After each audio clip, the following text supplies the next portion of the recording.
Hello everybody, it's me Heather, and today it's Makeup of the Day Monday. So I'm just going to show you the makeup that I selected to put on my face today and do little mini reviews. And I almost forgot to shoot this video today because I shot another video and I was uploading that and I had to do swatches for Instagram and da-da-da-da-da. But I did remember, and here we go. So I really like making these videos because it really challenges me to dig out things from my collection that I haven't used a lot or I haven't used in a long time or maybe even never used, and to really bust out of my routine. We all have those makeup items in our makeup routine that we use again and again and again, and we don't really try to step outside of that routine. So this really challenges me to step outside of that routine. So I found this in my collection. This is Spackle Under Makeup Primer from Laura Geller. Every time I use this primer, I remember why I don't use it, and I don't even remember where I got this from, just this little tiny size.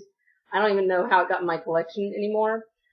What I don't like about this primer, excuse me, what I don't like about this primer is it is a very, very, very wet, watery primer. So I think this primer is great for really mature skin that is dry. So this is great for dry skin or just really mature skin that needs that extra moisture. But like on me, it feels like it's just a little too wet. And I feel like it causes my makeup to get shiny faster as opposed to, you know, prolonging the wear of my makeup and allowing my makeup to go on smoother. So I know a lot of people like this primer, but for me, I'm not that crazy about it. Now this foundation I haven't used in a long time, and I actually do like this. This is the True Match Super-Blendable Compact Makeup from L'Oreal. Mine is in the shade W6 or medium beige, sun beige. And let me just bring that in for you so you can get a better look at that. There you go, going to mess up my color balance for a second. I do have it on now. It has decent coverage, and you'll notice the scrape marks, because it does come with a makeup sponge, and I like doing it that way too, but I prefer to do it this way. I actually use a palette knife, and I like to scrape some of the product out and just put it on the back of my hand. And then I like to use a stippling brush and really just dab it in there, and then just apply it all over my face that way, just like, you know, bouncing it on, blending it in. It has, I would say, a light to medium coverage. It does give you just nice coverage. It gives you nice, healthy looking skin. Even though it is a cream, it has kind of a drier texture to it. It kind of goes like, it kind of settles into kind of a semi-matte texture. So it's actually really quite nice. And I haven't used this in a long time. So if you're curious where you can get a palette knife from, this is, you know, something makeup artists use. You can get stuff like this at what's the word I'm looking for? Art supply stores have stuff that's similar to this. Obviously, beauty artists, God, I cannot talk today. Sorry. Makeup artist supply stores will have stuff like this. I'll leave a link to where you can find this specific one online. I'll leave a link to it if you guys are interested in this. But if you don't have a palette knife, and you want to try, you know, like taking product out and putting it on the back of your hand, because it warms it up and it really just makes it apply so much nicer than using just a straight up sponge and digging in there and then wiping it on your face. It makes such a huge difference in the way it applies, the way it wears, looks more natural, it gives you a thinner layer of makeup, but you'll still get coverage. If you don't have a palette knife and you don't want to buy a palette knife, you could use so many things. You can use your fingernail to scrape the product out, make sure your hands are clean. You could use a butter knife, make sure the butter knife is clean. You could use, I don't know, a Q-tip, etc., etc. There's lots of different ways that you can just scrape product out to put on the back of your hand, or even use a mixing palette if you want to, but that's a whole other thing. For concealer, I don't like this. It's in my collection, and I've used it a couple of times, and I thought, let me give this a try again. This is the Covergirl TruBlend Fixstick Concealer, and it's just a, you know, twist-up concealer. This is in the shade M567 medium. I applied it as I normally do concealer. You know, I do that humongous triangle under my eye, I bring it all the way across and fill it in, and then I blend it out using a makeup sponge or beauty blender. My beauty blenders are dirty right now, so I actually did use a disposable makeup sponge to blend it out. And then I set it with a translucent powder. This is the loose translucent powder from Mary Kay. Just your standard, you know, translucent powder. I don't like it because even though I set the concealer with the powder, it's still creeping into my fine lines under my eyes. And then, you know, it's like, it's just been a couple hours, and then I look in the mirror and it's like stuck in the lines, and it's set with powder, and ugh. So I'm just not crazy about that concealer. I don't feel like it does really good coverage either. It's just, it has, like a lot of concealers do, it has kind of more of a brightening effect than any kind of concealing.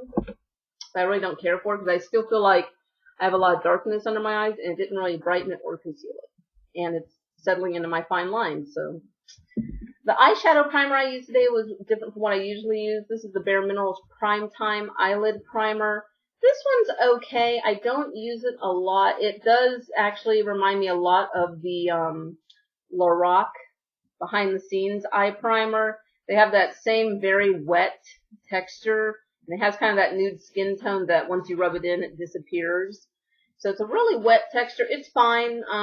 It's good for holding on to product. Anytime I've used it, the eyeshadow does remain crease-free. So, but I don't know. I don't know why I don't grab for this one more. I'm just in love with my Urban Decay eyeshadow primers. So, alright, my eyeshadow I am in love with today. This is the new NARS Dual Intensity eyeshadow. This is in the shade Desdemona. I was having trouble saying that name in another video. Desdemona, and it is just this, it's almost a duochrome, but not quite. It's like, in person, it looks kind of more red than it does purple. Here on my camera, it's looking a little bit more purple right now. But I love that I applied this dry. You can use it wet or dry, but most eyeshadows, honestly, you can use wet or dry. Just for some reason, sometimes brands will use that as their marketing angle that, look, you can use it wet or dry. You know, like, always makes people really interested in that eyeshadow, but honestly, most eyeshadows you can use wet or dry. I opted to wear this one dry, and it just wore beautifully. I applied it just on my lid here, and then I love how it just blended out beautifully. This is just one color, and I love how it looks kind of multi-dimensional. It looks like I'm wearing two different shadows, and I'm actually only wearing one, so I highly recommend picking up at least one of these. They are pricey. It is $29 for one eyeshadow, but it's beautiful packaging. You got a little mirror if you're the kind that likes to wear one eyeshadow and you like to be able to create like a look where it looks like you're wearing more than one. It smokes out so nicely, and it's definitely worth it. Great pigmentation, great formulation. Just beautiful. And the brush I did actually use this brush. You don't have to use this brush. Any flat panel eyeshadow brush will do the trick, but this was so nice I couldn't resist it. This is the number 49 dry wet eyeshadow brush from NARS. Also pricey, $28, but the bristles are so soft, and this just did an amazing job of really picking up that eyeshadow, depositing it to where the color that is on my lids looks like the exact same color in the pan. It's just, oh my god, I was so happy with that. And then at the same time, that brush just really blended out this product. Oh, and I just wanted to give you a quick tip on using eyeshadows wet. If you do decide you want to use the eyeshadow wet, you know, pick one side that's always going to be your dry side, and pick one side that's always going to be your wet side, because once you start putting water or any kind of liquid in your eyeshadow pan, the mailman just swung by. Okay, as I was saying, if you want to use an eyeshadow wet, you know, make sure you select one side that's dry, select one side that's always going to be the wet side, because once you start using any kind of liquids or adding waters to the eyeshadow, it can change that formulation texture a little, and then when you want it to be a dry shadow, you're not going to be able to get that dry texture again sometimes. So what I recommend too is, okay, I think the mailman is officially gone now. So what I also recommend is, instead of directly putting any liquid, water, anything into the shadow pan, what I recommend is taking a little water bottle, or even something like Fix Plus from MAC, which is a spray toner, but it's safe to use around the eye area. Just spray your brush once or twice with something like Fix Plus from MAC. And then on the side that you've decided is the wet side, you can apply the brush that way and pick up your shadow that way. It's just less messy, and it keeps your shadow in better condition longer. So, but I did actually apply mine dry, but I wanted to pass that tip along to you guys. Alright, so for eyeliner, lately I've been on kind of like a 3 eyeliner kick. So what I'll do is I'll pick an eyeliner for my waterline. I use Perversion for my waterline. And then underneath my eye, I used Twice Baked from Urban Decay. Sorry, this is also from Urban Decay. This is Twice Baked, and it is a dark, smoky brown with shimmer in it. And I use that underneath my eye, and I've been on a thick under eyeliner kick lately too. And then on top of my eye, I use this L'Oreal Infallible, the Super Slim, and this is a liquid eyeliner. And I just love the shape of this liner, and I haven't worn it in a while because I feel like the last couple of times I wore it, it always transferred onto my lid. So I wanted to test this out again because it could have just been the eyeshadow that it was paired with. I think I actually wore this with a couple of cream eyeshadows, and it doesn't seem to wear well with cream eyeshadows. But I haven't had any transfer with this yet, so I'm thinking it's okay with powder shadows, but it just doesn't play well with cream shadows. And then for mascara, I'm using the MAC False Lashes Extreme Black. This mascara, I like it, but at the same time, it's not really anything special. It's very, very, very, very dark. It's super duper black, so I do like that. Because some black mascaras, you put them on, and a few hours later, they look kind of, blue, like they lose their blackness. Whereas with this one, it doesn't really seem to give me much volume or length, but it does give me really, really, really black lashes. This one you have to be careful with, though, because it does actually have a tendency to clump. So for those of you that don't mind a little bit of clumpage on the lashes, this is okay, but it's not like anything special. This I started playing with again this week.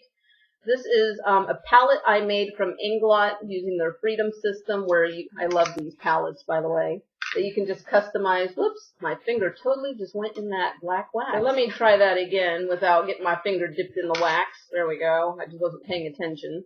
Haven't done that before. So this is actually brow wax and brow powders, and I created this entire palette for me to create different looks and also for my fluctuating hair colors. So I have these right here, which are for when I'm blonde, these for when I was a redhead for quite a while, and then this for when I have really dark hair. So I've made good use of all of them. I've had this for a little over a year, I believe, and I haven't used it in a while. I've been addicted to my Tarte waterproof brow mousses. So this is from Inglot, and I believe they've actually discontinued this pan shape. Because, I created this palette. You buy the holder, and you can buy the holders in different sizes. It could have just one of these, or two of these, or four of these, or six. As you can see, this one has, 14? How many are on here? 1, 2, 3, 4, 10. Where did I get 14 from? 10. I have 10 pans in here. I think they've actually discontinued this round shape. And I think they've also probably reformulated the waxes, which they do need to do if they haven't. These waxes are very, very, very soft. They seem like they're like half a degree away from melting, like they're just that ridiculously soft. And also, I like these, but the powders as well as the waxes, these work better for people who have brows and are really just filling them in and giving them more shape. Whereas I need a product for my brows that holds on to skin really well, because pretty much from here over, I don't have any hair for the product to hold on to. So I do like this, but like I said, I think all of these are actually discontinued. I think they're all in square pan shape now, and I think they've reformulated the waxes. I'm not 100% sure. I'll have to check on that. But this is, I didn't tell you which ones I used. So this, back when I had more brows, these two worked nicely because I was able to just like mix them all together. And what I do is I take an angled brush and I dip it in the wax first, and then I tap it in the powder a couple of times. And then I was able to like just draw and fill in my brows. But now that I don't have as much hair for the product to, grab onto, these don't show up very well on my skin. So I'm actually using this shade today, which, since my hair is really dark now because my roots are so like taking over all my blonde right now, that's a whole other story, my hair. Anyways, I actually used these two today, which are, this very dark brown with a slight red undertone to it. So I like them, but they're just not the exact right shades or formulations for me right now, but like it. My blush, I am in love with. I don't know how well it's reading on camera. You may have seen a few hints of glitter here and there.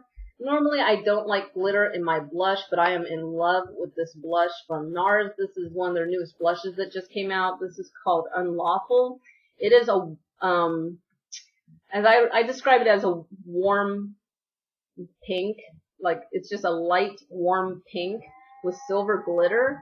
But I've had this on for several hours, and I haven't noticed any of the glitter like falling down any further. And normally, like I said, I wouldn't want glitter in my blush, but this is just so different from anything in my collection. And it doesn't come off as teeny bopper. It doesn't come off as something for teenagers or little girls. You know, it doesn't come off as kids playing with makeup. This is, somehow it's a very adult version of glitter, and I love it. So I'm wearing that today, playing with it, and I'm really, really loving this. Unlawful from NARS. And since I was in a NARS mood, I went ahead and used Devotee. Whoops, sorry. Went ahead and used, let me flip it over, maybe that'll be better. There we go, so I don't blind you guys. Went ahead and used Devotee, this highlighter, bridge of my nose, Cupid's bow on my chin, just a little bit up here. So, and then I also used the Laguna bronzer. And if you're curious, this is the NARS Guy Borden or Guy Bourdin. I'm not sure how you pronounce it. This is a limited edition holiday palette. No longer available. You might be able to find it for way too much on eBay. And on my lips today, since I recently talked about these and I haven't used them in forever, I busted out one of my Revlon Color Burst matte bombs. This is in the shade Sultry. I love this. Revlon really knows how to make a good matte formulation. This is, honestly, a lot of high-end brands could take a note from Revlon, because this is super moisturizing. It has a beautiful matte finish, and it's long wearing. So I love it. And this is the shade Sultry. Alright, so that is my makeup of the day. And next Monday I'll post another look, and we'll talk about more makeup in my collection. And if you guys have any questions about any of the items that I talked about today, feel free to leave your questions down below in the comments area, and I'll get back to you. Thank you guys so much for watching. Go ahead and follow me on Instagram, Twitter, and Tumblr.